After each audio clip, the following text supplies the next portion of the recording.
Hey, this is Snowblitz. Six String. Starlight Ironhoof. Forest Rain. And Zeta Prime. And this is Elements of Harmony.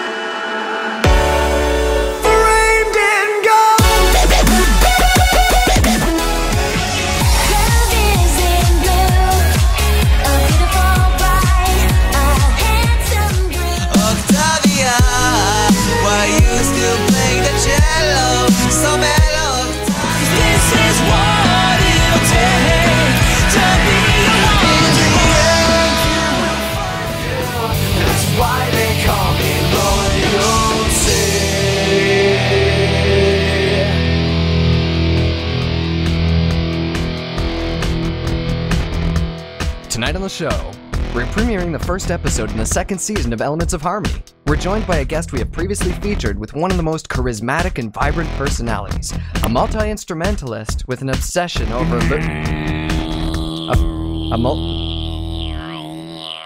How does it feel to be in Australia? It's Cyril. It's Cyril. Man, you know, I'm drinking a good Canadian product today in honor of this. Oh, really? Yeah, What? Crown Royal Reserve. Oh, okay. In honor of our one Canadian. Golden retrievers everywhere are saluting you. You realize the only reason I'm here is slightly because of Tim, but mostly because of Tim and Forrest, right? Yeah, that's exactly why. This is a good way to start out the interview. Yeah. So we should probably explain why we have Cyril on our show again.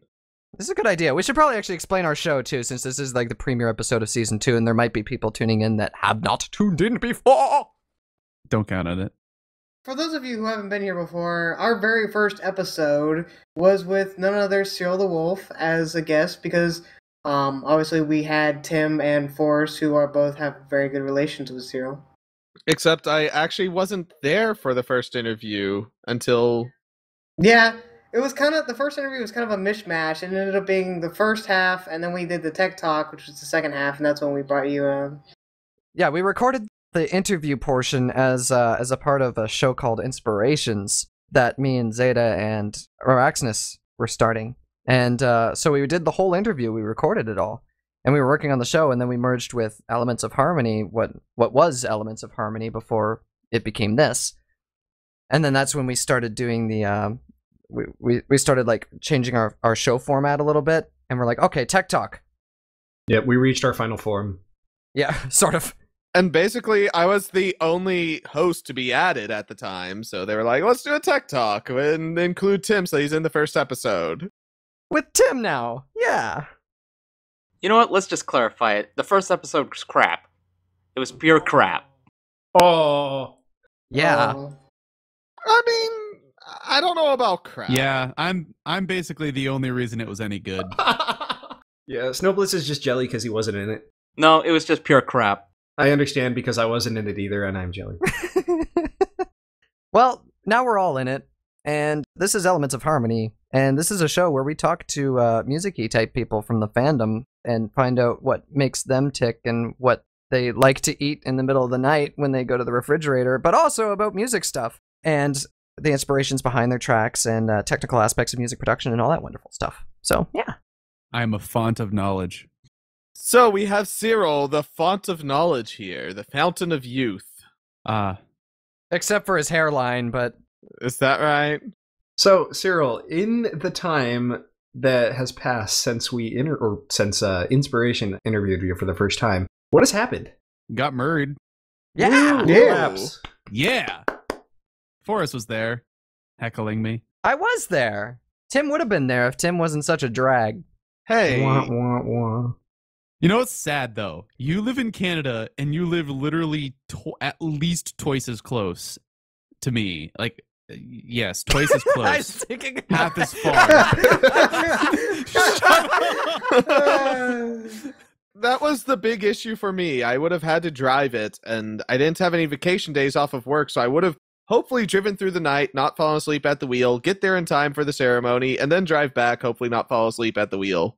And the closest airport to where I live is like 2.5 hours away. So you'd have to fly and then drive anyway. So it's just like, okay.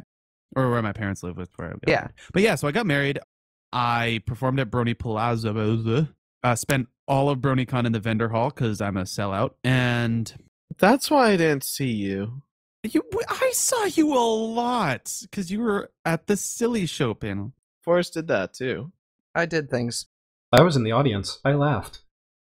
I did Silly Show panel. I didn't do the vendor hall very much. Yeah. It was a happening place sometimes. Like, I remember coming down, like, there was a crap ton of people there. And it was because Black Griffin and Basic were sitting there signing stuff. Yeah, I poached so many sales. I basically, like, talked to people in the line for Black Griffin and Basic and, like, convinced them to buy my CD, too. Nice. It was great. See, Good marketing. that's pretty good. Yeah. Hey, you're here to see Black Griffin? Screw them. I did write a couple of songs. They're on my YouTube. One was called Self Doubt, which was about the Equestria games, and I wrote a song about Tyrek in the style of Lordy, and it's like done. I just need to do the lead guitar and figure out how the frig I'm doing the vocal harmonies properly, and probably add a keyboard part, but I don't know. Dude, really? Yeah. You never shared any of this with me. I didn't share any of it with it. I actually did share it with you, but it was so many months ago. You're probably like, that sounds like a cool idea. This is a cool idea. And it was like the super beta version. I mean, I remember us talking about you doing this, but I don't remember hearing anything from it. Oh, well. Well, that was so long ago, though, so whatever. Yeah, I don't even know if I actually, to be honest with you, it's so underground. I don't even know if I exported anything for it. It's just there. I was going to finish it in like a week, and then I was getting married in 2 months, and I had to prepare for a bunch of cons. So I was like, yeah. I don't even know if I've heard this. And, like, Cyril sends me everything to, like, you know, crush as best I can with musical might. Yeah, and the crushing has gotten less on both sides of us. Like, it used to be like... It has, but we've both gotten better, though. That's the thing. Right. Exactly. That's what I mean. Like, we both improved so much, and it's like, sounds good. Sounds good. I wouldn't do that, but that's cool. Sounds good. Because like the old days, it's like, okay, your vocals suck. This part sucks. You should redo the vocals here and here and here. And What was that about hard panning? I love hard panning. No. I thought this was like from Forrest to me, and then I'm just gonna... Yeah, this is. Yeah, exactly. And This- then hard... That's From my right. perspective, it is. Yeah. And then from my perspective, it's like, your vocals suck. No, well, kind of. And then like 200 hertz. I'd actually like throw out freaking frequencies. Just be like, 200 hertz is necessary here, Forrest. Cut out 1,000 hertz, man. Yeah, but it's funny though, because when you've done enough pitch training with stuff, or you've done enough mixing and EQing and stuff, that kind of comes naturally, where you're like, it feels like you need a boost at 1K. You need to do that. Yeah. Now I'm curious, what's the first song that either one of you like helped each other on? The Massive Smile project, because that's where we met, and then you helped with the mixing and stuff of that. Oh, I did kind of. I didn't really do that much of that one. I was like, it's in good hands. I mastered it though. Yeah, you did. You also helped with the mixing. I got a couple of people. I got you and... P.O.L. Kodaba. And the Beetle Bronies, basically.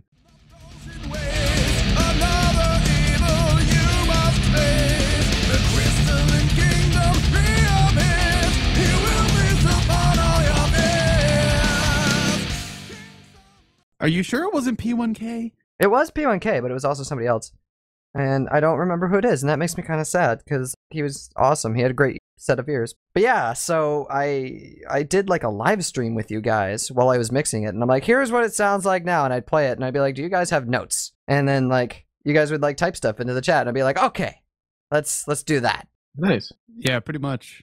Yeah, it turned out really well, and I was really proud of it. The master was something I'd never done before, so I got better on that because of that. And that was with my most primitive stuff too, but it sounds really good because I've gotten a lot more stuff since then and make it sound good. But yeah, that was the first thing. And now I'm like forever known as that like rock blue pony or whatever.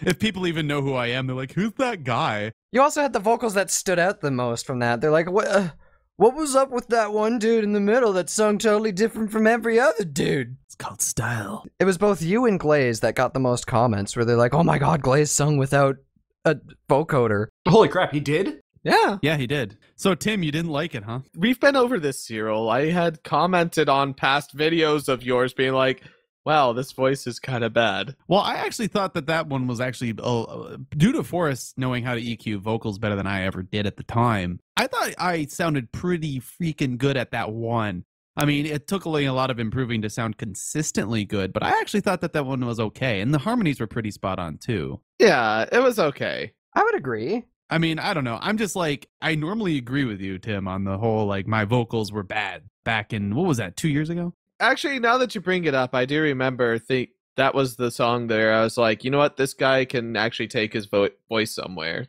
Yeah, that's right, Tim. Off again. Look, this was all like 3 years ago. All right, we'll take this moment to play Cyril's thing real quick. Mountain top has always been my dream. But if you're kind of worried and your face has made a frown, I'll work real hard and do my best to turn that sad frown upside down. 'Cause I want to make you grin, grin, grin. Yes, I do. Busting effort into anything. Just give me a joyful grin, grin, grin, and you fill me with good shit. It's true, some days are dark and lonely, and maybe you feel sad, but Toaster will be there to show you that it isn't that bad. All right, Tim, I take it back. That was awful. Kind of was. But no, even though it was awful, that really was like the song where I was like, this guy actually does have promise, and if he works on his voice, he could do some good things. You know, it sounded like you had a lot more strain on your voice back then. It was like, because I push everything to like the back of my throat. Okay, quick singing technical thing. When you sing, you kind of need to pick a point where you're pushing your air out of your face, because depending on where the air comes out of your face depends on how vibrant the noise will be. That's why if you push it toward the front of your nose, you kind of start sounding like this. And sometimes people have problems where this is the only place the air can come out. Like if you break your nose and or get like a deviated septum, sometimes this is what happens. Owl City fans love it. Like Avenged Sevenfold. Right. There's like that one, there's that one song from Avenged where it's just, he gets into this really dark part and he's... Bat Country. Yeah, Bad Country. I hated that. Like my entire life was like vocal me was just like, I hate nasal singing voices. I've come more to terms with it and stuff like that, but I hated my own voice. I hated nasal singing voices. So I'd always try to sing really far back in my throat, and it ended up making me sound like I'm really stuffed up. So I'd be like, that's, I mean, exaggerating. And I also never pronounced anything because I was so afraid of the notes not coming out properly that I would be like, if I was just like, here's a grin, grin, grin, I'd be like, and here's a grin, grin, grin. You know, that's exactly how I would sing it, which... I remember that a lot. Yeah. And honestly, what made me so much better in like the last year, or even since Sands of Time came out, was just the idea of, hey, these are syllables. Pronounce them. Did it have nothing to do with me telling you you sucked? Well, I mean, I've always had people telling me I suck. I know. But I didn't like do it in such a blunt way.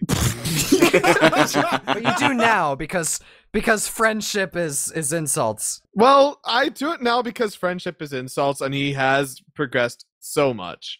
No, dude, before we were even friends, you were straight up about it. I remember this. Actually, no, because we became instant friends. Never mind, because we met at LPU. Yeah, we met on the IRC before LPU. You had just released an album. I was like, dude, I'm buying this. You're like, dude. Oh yeah, that's right. And I was like, I remember distinctly remembering this guy's probably a disgusting neckbeard. God, get away from me. I was also a lot more judgmental back then too. Like it was really bad. You were so judgmental about everyone. Well, like I was expecting you to be that way, and then you were just cool to me, and I was like, cool, let's meet up for some beer at LPU. Cyril the Wolf was tripping on the fame, man. Oh my god. No, that's actually funny. Somebody said that to me. Tim the Neckbeard.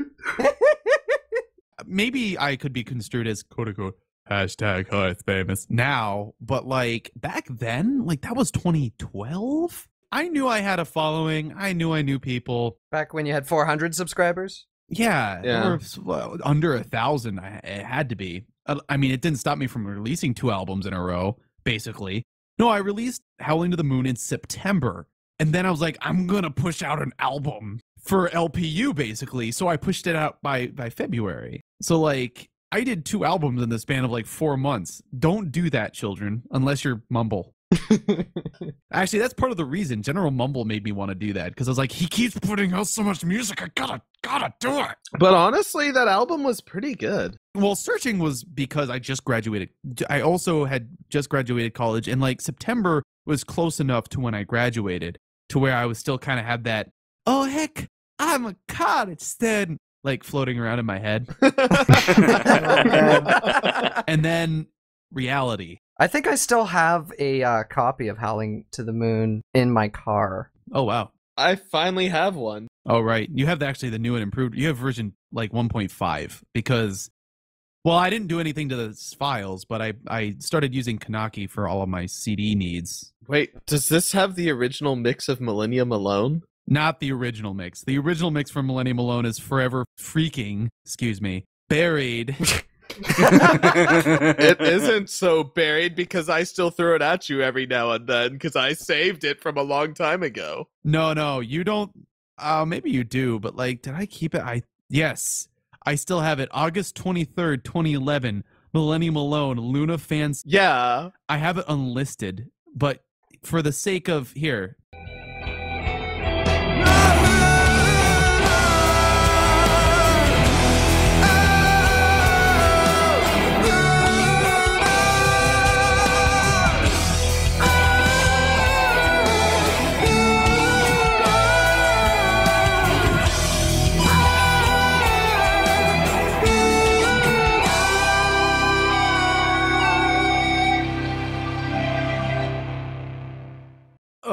And that's not even the worst part. No, that isn't. The worst part is the build up into the last chorus, not that part. Aww. That's why I meant toward the end. I didn't mean the exact end. I apologize. Aww. But that's so bad. Like, first of all, You were still cracking a lot, yeah. yeah, cracking a lot. I just used falsetto for the end, and I can't remember why. I know, and it just really comes out super wimpy because, falsetto is a very airy style, and then it just sounds like you don't know what you're doing. Here's the thing, too. Like, I did that in about 48 hours, maybe. Like, I put the original version together.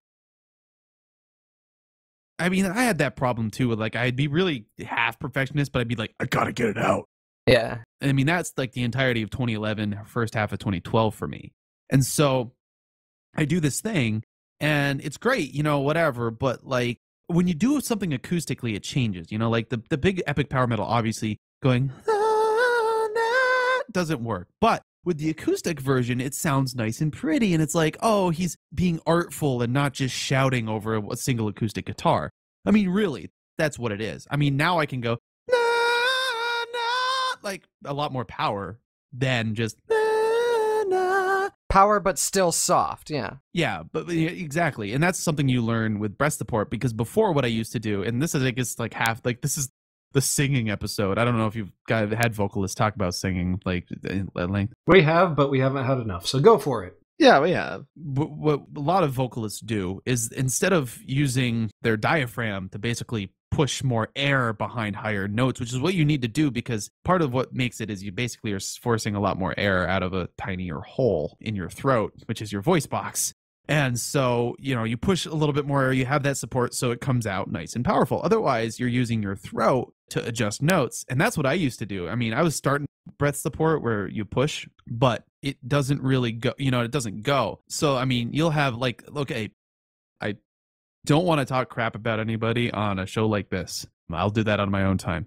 But Aviators has awful vocal technique. Oh, yeah.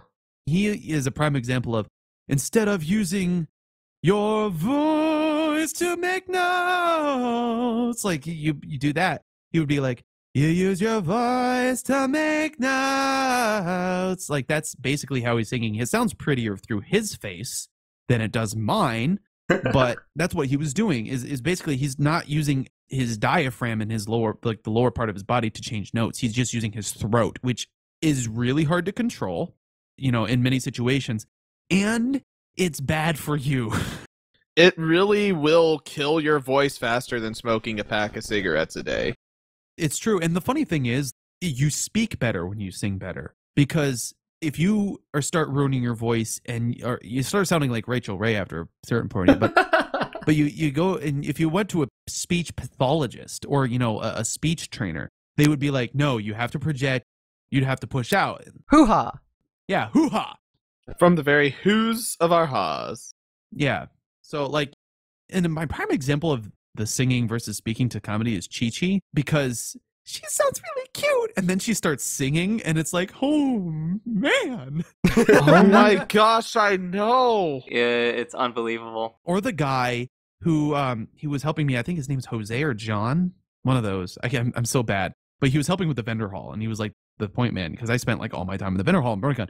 And I was talking to him, and he's like, I couldn't guess his age. We started talking about age. I don't know why. Probably because I have this bald spot complex thing. And he was like, he basically kind of talked like this, you know, like, oh, hi, I'm John. How's it going?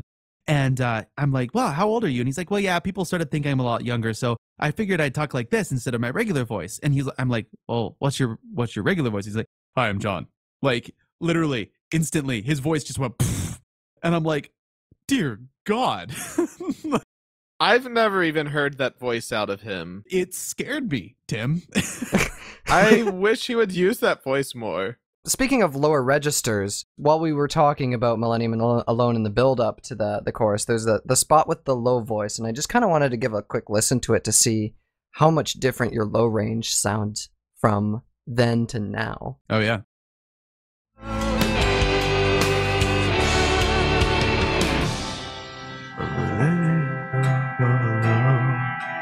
Luna paid her debt on the moon she owned.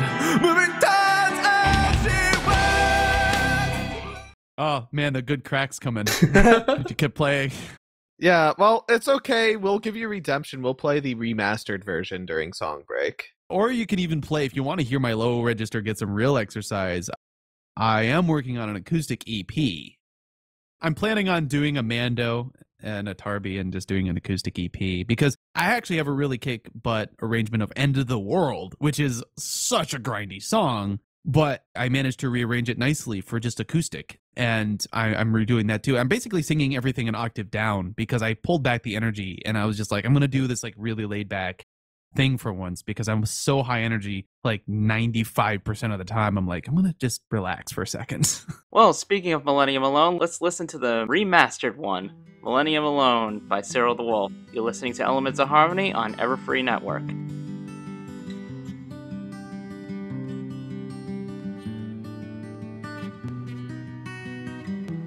Every time your sun sets, do you feel regret for what happened in centuries past? Has your spirit grown cold like her lunar moon? Do you know why she chose that path? Millennium alone, Luna paid her debt on the moon she owned, and tides as she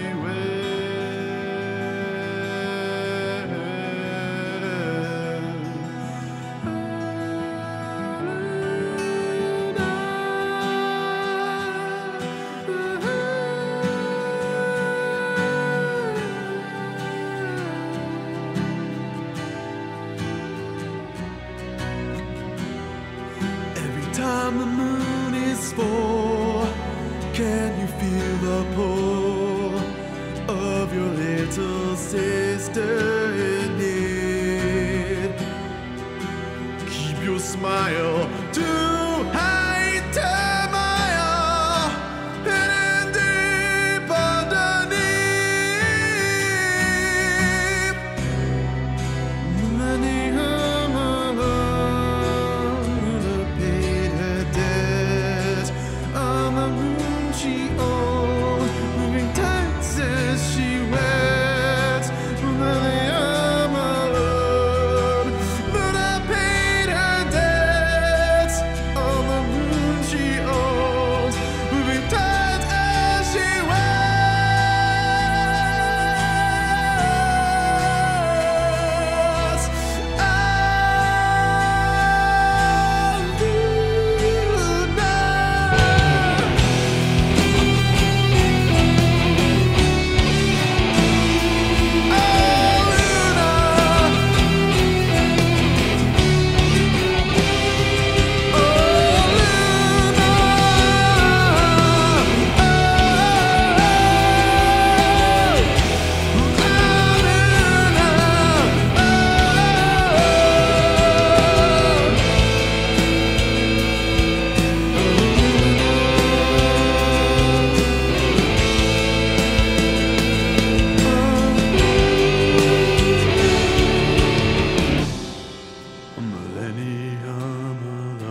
on the moon she owned. Moving tides as she waits, flying all around.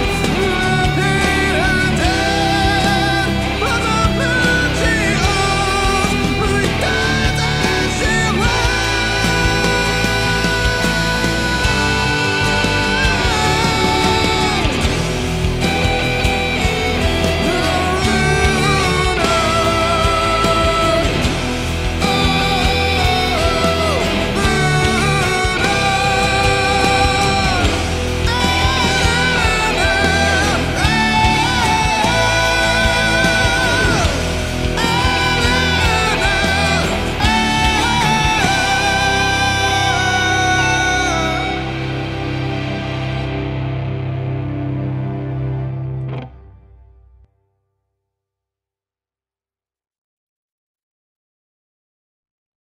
And that was Millennium Alone, remastered by Cyril the Wolf. You are listening to Elements of Harmony on Everfree Network. And another title for that song, unofficially, that is Cyril the Wolf's Stairway to Heaven. I'd counter that, but honestly, Look, that's what everyone wants to hear every time you play. Just face it. Yeah.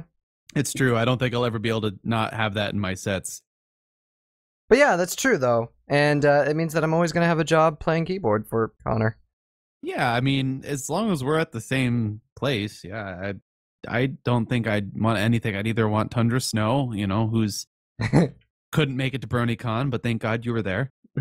Yeah. And, you know, that's just the way it's got to go. I don't know. It's weird because, like, there's a couple of guys who, like, oh, yeah, I could drum for you. And it's like, yeah, I don't know. Like, I have honestly a lot of trust issues. So if I trust you to play for me, it's really a big deal. That's why it's like, I have a hard time when it's not you or Tarby or Danny. I mean, Danny does a heck of a job. And I really like the fact that he picks things up so quickly, that guy. So shouts out to Danny Brony. I think I remember, actually, in Bronycon 2014, when we were practicing before sound check. Yeah. What sound check? I don't remember. Exactly! When we were practicing before sound check, when you were showing the songs to Danny, I'm not sure if Danny even, like, knew part of them. Yeah, I don't know. It sounded like you were teaching some of them from scratch to him right there on the spot, like an hour before the show. I think it was mostly Find the Light, which is another song I released because that was supposed to be for a Kiki album called Buck Cancer that just kind of never happened, unfortunately. But I wrote it and I was like, this is actually a kickin' song. I'm going to release it. And, you know, it was one of those songs that I actually took my time with because I didn't know how I was going to approach the vocals. The mixing I could never get quite right. But it turned out to be one of my favorite songs. And actually, that's when my set really got going after Millennium Alone at Brony Palooza, because people got in trouble for, like, moshing, literally. I'm like, I'm so proud. I'm so sorry. No, just be proud. I was hoping to see that happen. No, public relations didn't just endorse that. Absolutely not. But yeah, so that's, I mean, it was like, it's one of those things. I mean, I've only really released 2 songs, but I've been working on a lot of different things. I got paid to do some dude's commercial. I don't even know if it's been released. So, you know, stuff like that. Did you attend any other cons other than Bronycon since your interview? Oh, yeah, I went to BabsCon, actually. Duh. I forgot I was interviewed back in 5 ever ago. I think it was like back in like January, December. November. It was like November. Oh, November? Really? Wow, that. Yeah, because it was before Sands of Time technically came out, and then the EOH episode never really came out until, you know, January. Until like a month after it was released or something, yeah. Yeah, so, I mean, that's, you know, what it happens. I don't know. You were supposed to be at TrotCon, and then you left me. Well, my job has been really, like, they used to be really flexible, but now it's been really hard for me to get time off. And due to the fact that I got married 2 weeks before TrotCon was set to happen, I know. I couldn't go. I just didn't have the time, really. I know. I was still lonely. I know. And you missed a convention because you were getting married. Right. Oh, yeah, I missed MLP MSP too, which a bunch of dudes led by P1K and a few others called me about that. That actually made the wedding day go really nicely in a lot of ways, because it was just kind of nice to be like, you know, I'm never sure of, and I don't think anybody is. Well, some people might be, but I'm never sure of how much I actually reach into people other than a select few. So it's nice to know that I'm actually part of something. And that's what made, like, though I was counting my coins after I got back, I realized I probably screwed up a little bit by spending so much time in the vendor hall at Bronycon. Wait, so just to touch on something real quick, they called you during your wedding? Yeah, I think it was after I got up, or it was during the reception for sure. No, it was afterwards, because it was like 10 o'clock. It was like after their concerts had been done. It was like late. And I got this call and I'm like, why did I miss a call from P1K? And I listened to the message and it was just like, sorry you couldn't be here. Congratulations. And then it was like 3, 2, 1. And I just heard this like loud noise, but I knew what it was. It kind of vaguely sounded like congratulations. I don't know. Aww. But yeah, no. Yeah. And I mean, right. And like, it's one of those things where like, I don't really do a lot in my mind. I probably do more than I realize, which is something I've come to terms with a little bit better. But for a long time, I really thought like, oh, I do these things and, you know, I don't really affect anybody. And it's just sort of this weird island mindset I have, even though I know it's not true. Cyril, Look, this is past me. you're the best bass player in the fandom, and you play for everybody's sets. This is past me. You really are. This is past me. Yes, I know. But like for a long time, I was probably because of the band I was in, but like I wasn't really treated that good. I mean, even though I was always like, it's weird, like not weird. I mean, I'm sure everybody's experienced it, but I was like really, really reliable. Maybe it's because you were a bass player. Yeah, but then again, Yeah, mini fridges could replace you, but I had a vindicating moment because that band I was in for many years playing bass, and I got a comment later that was like, dude, it took until he left to make me realize how easy he was to work with and how fast he got shiitake mushrooms cooked. He just had a really good technique for cooking shiitake mushrooms. That was taught to me by Jesus. you know, shiitake mushrooms are actually a little difficult to cook. They are, because they're like eggs almost. Yeah. In a way, because like they go from done at all to like soggy mess in like 2 seconds. Which is why I always separate the stems from the heads when I cook them. Yeah, that's a good idea. For those of you just tuning in, you're listening to Everfree Network. This is Food Network. By the way, yeah, Cyril and I both like Food Network a lot. Yeah. Also, since we've been doing a lot of shout-outs, Midnight Melody's a pretty good bass player, too. Oh, Yes. Okay. she's fantastic, yes. Midnight Melody is an incredible bass player. She's better than me. She's just in BC, so she's in British Columbia, so she. She doesn't go to the cons. She's got two things going against her. She's Canadian and on the other side of the country. And she's a bass player. And she's a bass player. Oh, And she's Canadian, let's not forget that one. that was the first one. Yeah, it needs to be restated. I'm sorry, Forrest. Reiterated. I hate you all, eh? No, I actually do have a real question, though. How many times do you think you performed on stage? Just in the fandom or in No, like literally. Well, actually, no. That's a good. How often did you perform on stage before the fandom? Well, on stage, not a lot. I mean, I was in a cover band that well, it depends on what you consider a stage, really. Well, in front of people, I guess, live performances. Oh, in front of people? Oh, God. Because there was a couple of years where it was basically every weekend a different random bar that we'd go and play in. And that was a really cool year. I mean, I played in a cover band. I mean, we played 4 hours, like 4... Forever. 1 hour sets, basically. From it was 10 to 2. Some nights were 9 to 1. Though usually went to 9 to 2. It was fun. I mean, I started doing that at about 15. Oh, just a bunch of All the normal stuff you hear? like classic rock tunes. Yeah, a lot of classic rock tunes. Some Metallica. Play Freebird again! Yeah, you guys rock! Bit of Celine Dion now and then. No, not that. But I mean, one of my best friends named Brandon was in that band. He was the drummer, but he has a very high singing voice, so you could do a lot of 70s rock stuff that a lot of people just didn't do. You know, like oh, I don't know, AC/DC stuff and whatnot. I mean, it is really hard to sing like that guy. But and so that, you know, we would do stuff like that, and you know, there's songs I liked, and we also did a lot of like '90s pop punk covers because I mean, they were guitarists growing up. You know, that's what they learned first, and it's like, yeah, honestly, I played the song "What's My Age Again" probably about 20 times before I actually heard the original. Oh my gosh. Or like heard the original and actually listened to it, because I'm sure I heard it before then, but I never really, you know, I basically listened to Rush from the time I was 12 to the time I was 15, and that Rush and Nightwish were my two like bands, and that was it. That was all I listened to basically, and video game. Good bands to have. That's all you need. Other than video game music, because I will forever cite Nobuo Uematsu for being a musician at all. So, and I met that man, so vindication on that one. Quick note that Nobuo Uematsu is the composer for, most notably, the Final Fantasy series, but a lot of other video games as well. Yes. And it was Final Fantasy IV's battle theme, or Final Fantasy II. Oddly enough, Scott Pilgrim plays that specific bass line. Really? So that's why Scott Pilgrim will always have a special place in my heart. That's awesome. That's a great bass line, though. Yeah. But every Final Fantasy battle theme bassline is just well, they all start that way. That's Final Fantasy 3. Forrest, you're wrong. Go away. That's Final Fantasy 6 though, but you know. Yeah. Well, Final Fantasy 6 was definitely more punk, but like, it was weird because Final Fantasy 2 had like this reggae break in it because it's like.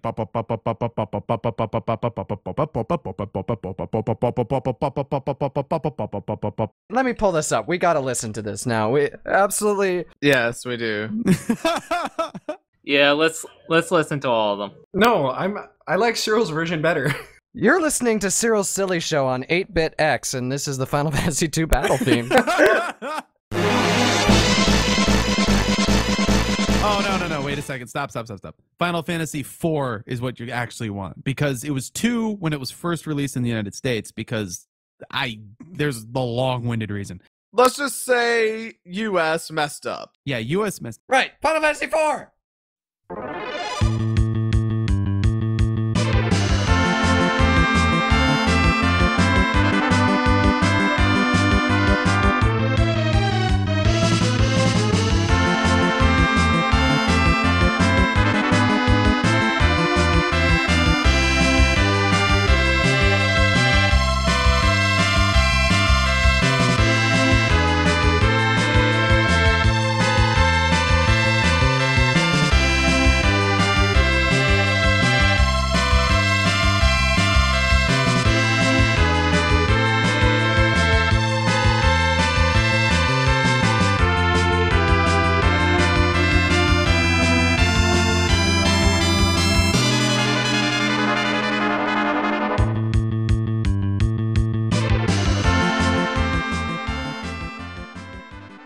Yeah.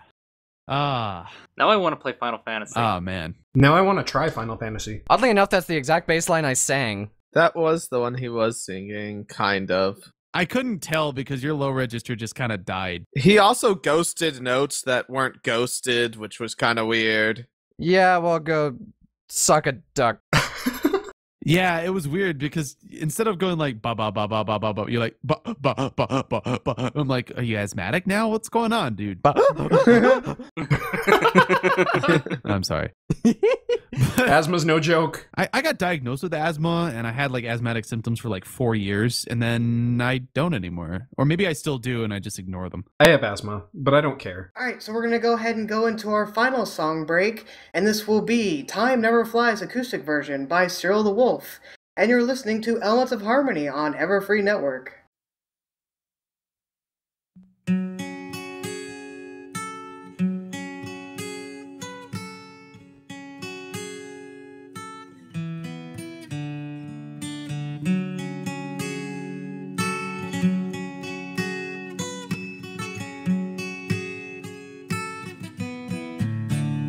Lost amidst the forest green, in darkest memory, I wait silently, satisfaction never seen, as I wait to be forever saved, forever free. The nightmare breathes in me.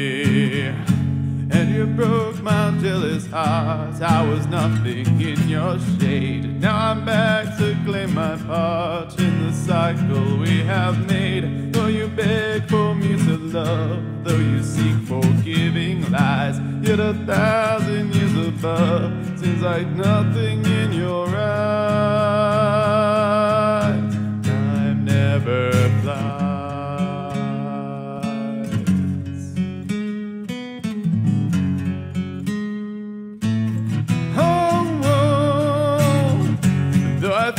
Your fury once, never doubt I'll do it twice. Yeah, you see me now, I will not be half as nice. In the shadows I will wait, under empty haunted moon. Not it's me to call it fate, but I know that it was you.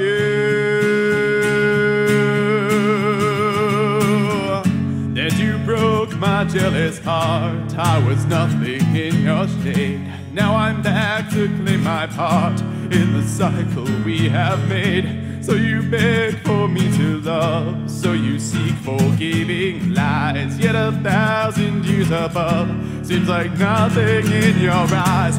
And you tore my life away, though I am your flesh and blood. I would hope that you had changed, but I know you never could. So I'll strike you from afar, I'll unmask each disguise. Show the world just who you are, bring the truth before their eyes.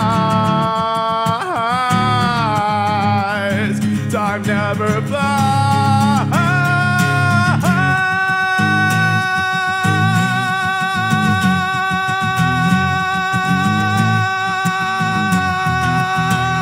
Go!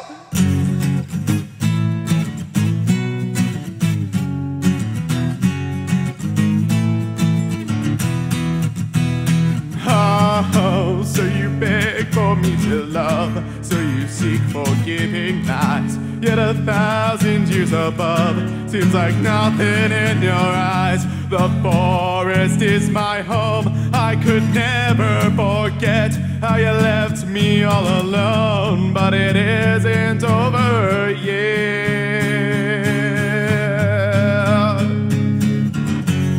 All the power in my soul, it was nothing in your power. A millennium's control, it will end this very hour.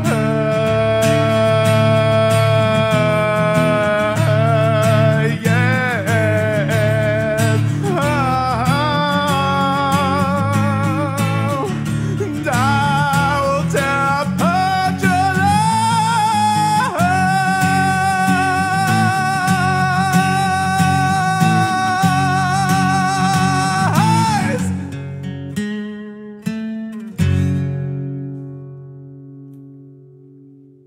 Yeah. Real talk. That was nice. I like that. Real talk. Cyril, every time you sing in a lower register, do what you just did in that song. That's the plan. I will say about the song, like the beginning was a little bit like, I don't know, rocky, but then it's like as you kept progressing in, it was really good.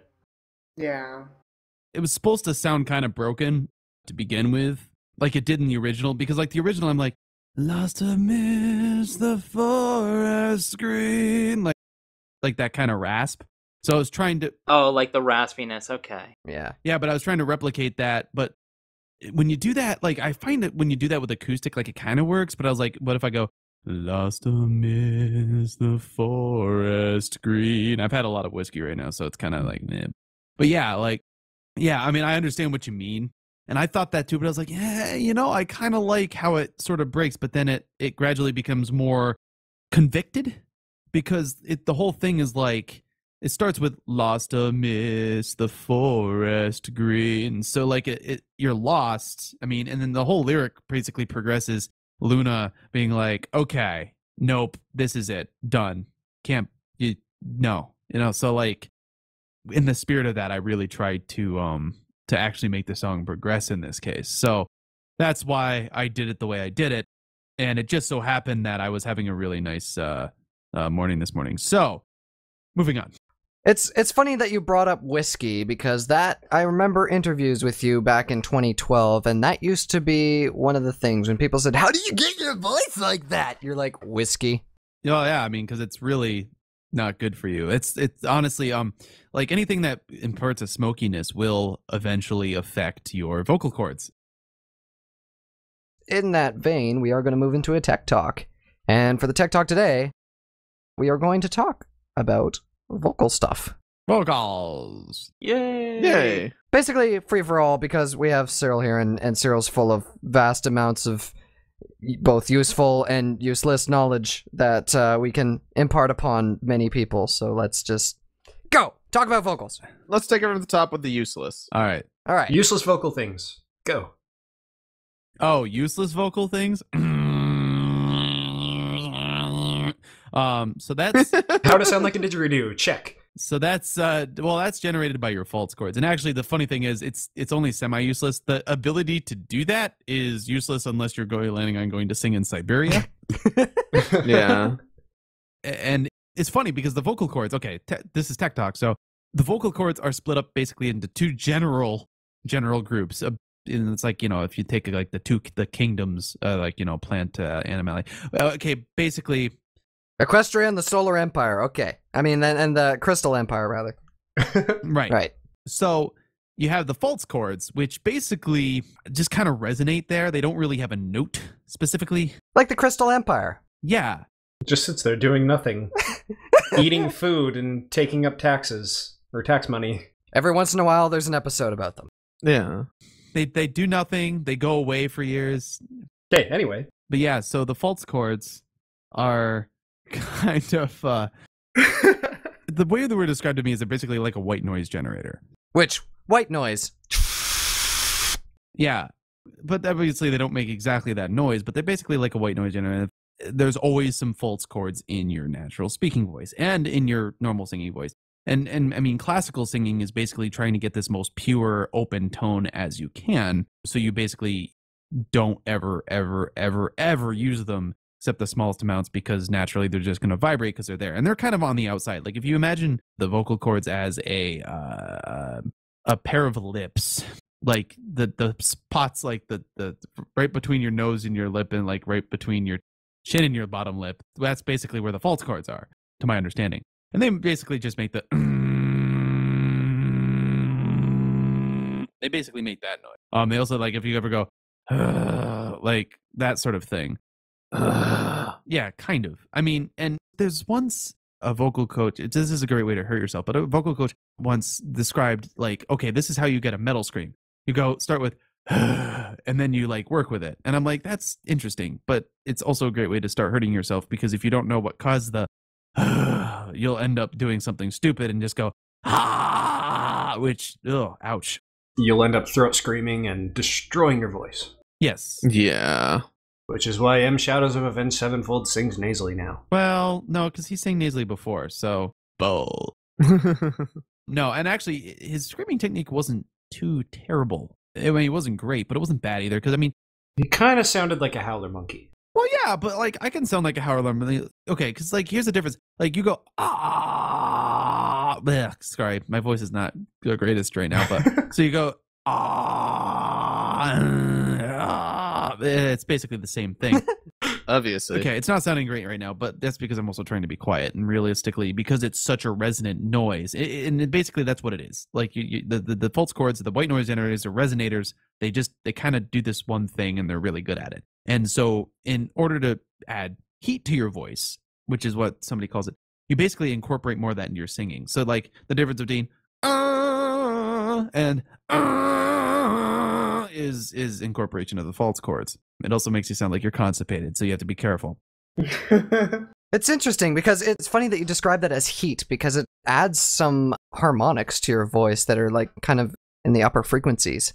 It's almost like a sizzle. Right. A friend of mine also called it distortion, natural distortion, because when you distort a guitar, you same thing. Emphasize same thing. So that's basically what you're doing. So like you hear a rock vocalist who's like really good, and not old rock vocalists were basically just screaming. They didn't know. Yeah. Robert Plant can't do what he does anymore because he was just screaming. He didn't know. But now, as time went on and technology got better, well, not technology, but knowledge got better. Vocal technology. We upgraded our operating systems. Yeah, vocal technology. Vocal technique. We learned through people like Melissa Cross, who is worth a look for sure. We learned that there's the thing that produces that noise is actually very easy to contain because, you know, pushing out more volume will not necessarily get you what you were looking for. It'll make you sound louder, which sometimes actually makes you sound better in the higher registers and operatic. I mean, it's really hard to sing a really high note quietly because of just... I can do it. Yeah, but it still sounds really thin in comparison to when you're pushing it. No, it does sound very thin, yeah. That's the thing. Like, you lose the power when you go quiet. But like, if you tried to like... There's no volume knob on high notes. There's the distinctly, because like you always have to adjust the tone in order to get the volume you want. But that's the false chords. And the reason I want to go over the false chords was because I know a lot of people who may be listening to this are probably a fan of mine and probably like metal and stuff. And a lot of people wonder, like, what do you do? Well, that's how you do it. And yeah, so it all starts with, for me, I didn't start with this, but you can start with this. Go listen to some Van Canto and go, run, dun dun dun, I don't know if you want. For those who don't know, Van Canto is a metal a cappella group. You really need to check them out. Oh my gosh, that sounds amazing. It does sound amazing. It's really hard to listen to for long periods of time, though, I found. I bet, but it just sounds like it would be fun. But it is really good. And they have a monster bass vocalist. Like, he has such a monstrous voice. Oh my gosh. Because, you know, you have a bass vocalist. And they're not fully a cappella, though, I guess, because they have a drummer. Because, yeah, good luck getting a beatboxer to do blast beats. Yeah. You know who has a really good bass vocalist? Pentatonics. Yeah, they do. Oh my god. Yeah. Yeah, they are really good. His range is massive because they have songs where he also does high notes. He's like an 8-string bass. He's fantastically talented. Wait, but an 8-string bass is essentially just a 12-string, but with a bass. Oh, that's true. He's basically like a 6-string bass then. Yeah, there you go. Jeez, Forrest, learn your basses. I know more about mini fridges. I once owned a very nice 1.8 cubic foot model. It was fantastic. It had a nice ice bucket built into it. What was the lowest temperature it could hit? You know what I just realized? What? We have Cyril on the show, and twice in a row we never really talked about bass technique. Oh, we haven't. Why? Because we have mini fridges, so let's continue with voice. All right, yeah, so vocals. I'm not the best person to talk about bass technique anyway, because like I've just sort of never studied it. I've just sort of did it Loosely, flippantly. basically. Well, because it's not as easy to hurt yourself when you do bass wrong. Yeah, that is true. Whereas if you do vocal technique wrong, you could end up in a lot of pain and not have a voice. I could think of a few ways that you could do bass wrong and end up dead, but... Well, it depends on how far you sing low, or it depends on how far you sing high. Yeah, so that's the one thing. And a lot of people try to use like fry, where you're basically talking like this, which is completely relaxing your vocal cords. And then they're like, oh, I'm going to do fry vocals, which is like where you're like, ah, basically.